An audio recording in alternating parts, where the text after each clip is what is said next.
In 8th grade, I had a friend named Roland who was about 4 feet tall and skinny, and another friend named Carl who was about 5'7" and around 200 pounds. During lunch one day in the cafeteria, Carl was in line getting his food when Roland noticed that he had left his gym sweatpants sitting on the bench to save his spot.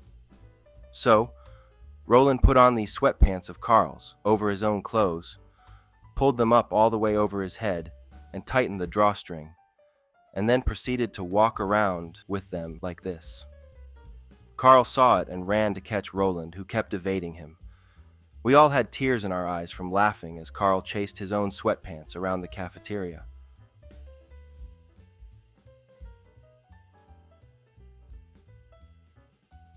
I was working at KFC once on a slow day, and as is bound to happen when dealing with this type of boredom, a coworker and I started getting up to some silly antics to pass the time.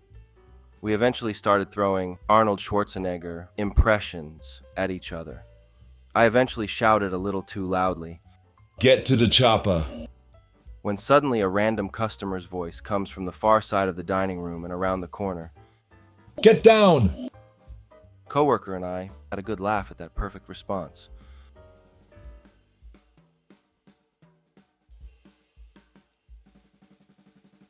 Back when they were super popular, I watched as my brother rode around the street on one of those micro-sized bullet bikes.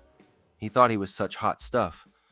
As he passed, he gave me the finger, before promptly running into the back of a parked car, giving him a broken arm and the car a huge dent. By the way, the car was my parents'. Good times.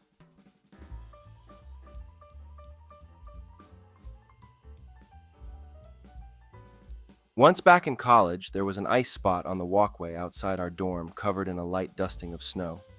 My friends and I all slipped on our way home. Later, from our common room window, we saw others falling. Within half an hour, 11 of us had gathered around the windows with tea and popcorn, watching every single person who walked down that path fall or flail crazily to keep from falling.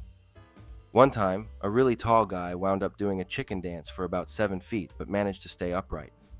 At the end, there was vigorous applause, but not from our room. We rushed outside, turned around, and saw that at least 4 other windows in our dorm had crowds gathered around them. We waved and eventually all gathered on the lawn for an impromptu falling party.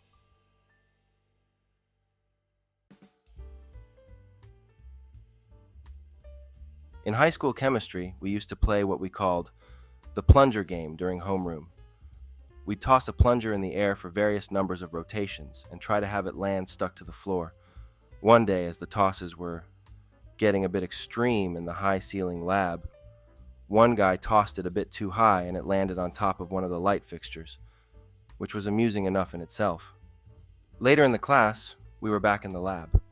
The teacher was a bald, red-faced, heavily mustached man and was in the middle of explaining our experiment when the plunger teeters off the light fixture and plants itself directly atop his head. The combination of the perfect shplunk sound and the sight of him staring up at the lightning rod on top of his head in stunned silence was too much to handle.